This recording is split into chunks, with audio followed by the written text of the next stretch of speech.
Hey everybody, we just launched a brand new Screw Attack t-shirt on the Rooster Teeth store. Just click the link in the description below if you want to pick one up, and it's a great way to support the channel.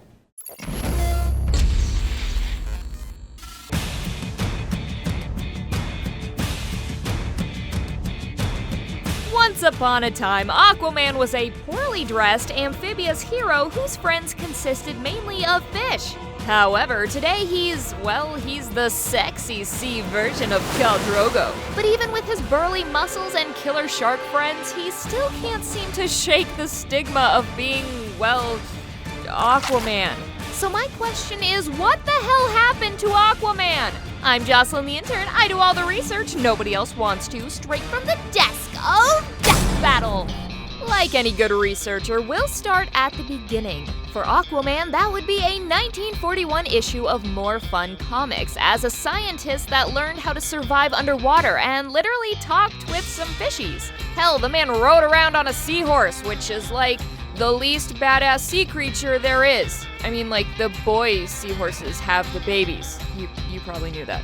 Not off to a good start. To be fair though, More Fun Comics were intended for a much younger audience, so his dopey concept kind of fit the bill. However, he wasn't all sap as he got to beat up some Nazis, which earns anyone a fair share of cool points.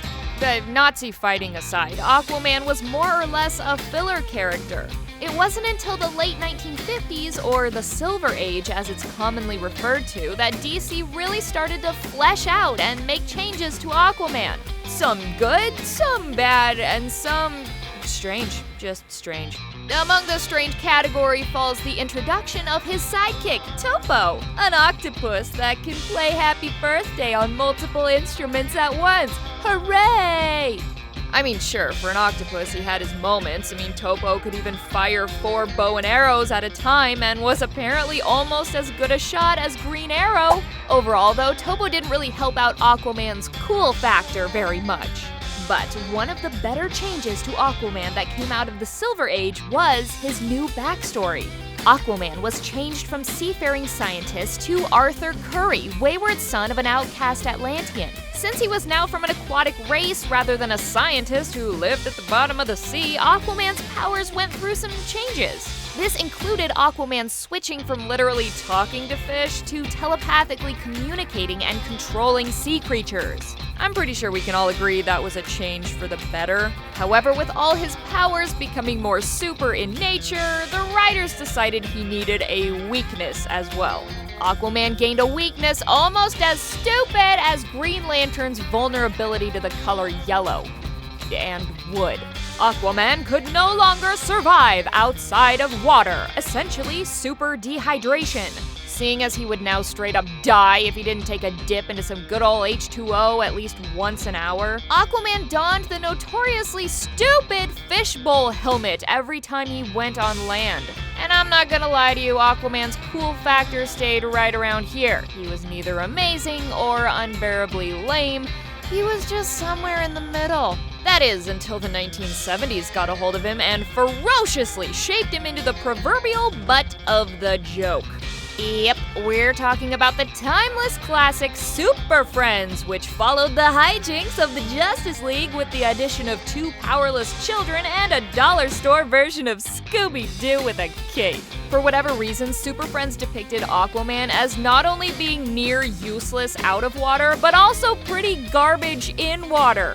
More often than not, his control of sea creatures was more him just chatting with them.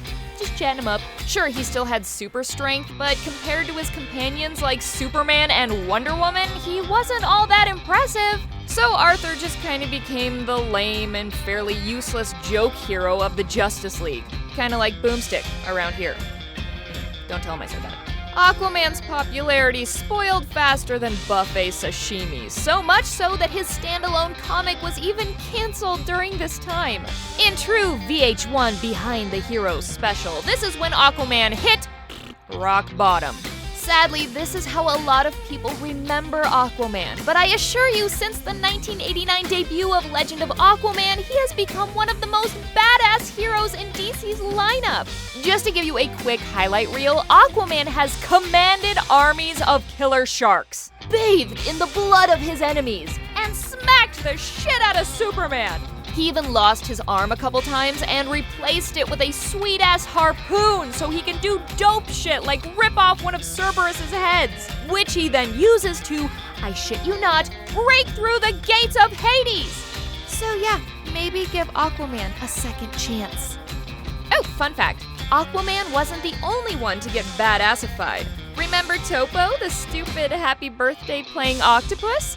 Yeah, well this is him now.